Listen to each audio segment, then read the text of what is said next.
आरोपीला घेऊन पळणारे हे आरोपी होत नाहीत का? इथून पुढे जर अशा काही घटना झाल्या, एखाद्याने खून केला, कुठं काय केलं आणि तो जर पळून गेला आणि त्याला जर एखाद्याने मोटरसायकलवर नेलं, लांब नेऊन सोडलं, तुम्ही त्याला आरोपी नाही करणार का?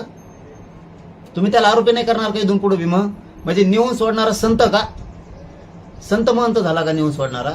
तो पण तेवढाच गुन्हेगार झाला, कारण तो त्या सामूहिक कटात असे गाड्यावले आहेत, त्यांना घरं देणारे आहेत, पैसे पुरवणारे आहेत, काही डॉक्टर लोक आहेत त्याच्यात पैसे देणारे, काही पोलीस अधिकारी त्याच्यात, काही पोलीस अधिकाऱ्यांनी सहकार्य केले आरोपीला ते पण आहेत, काही ते कोण डॉक्टर आहे राऊत म्हणून कोणीतरी भीडचा, तो सुद्धा तिथं आहे. कसं काय काय त्या डोक्याला नसत्या मुंग्या आल्या म्हणून त्याला आयसीयू मध्ये ऍडमिट ठेवलं त्याने.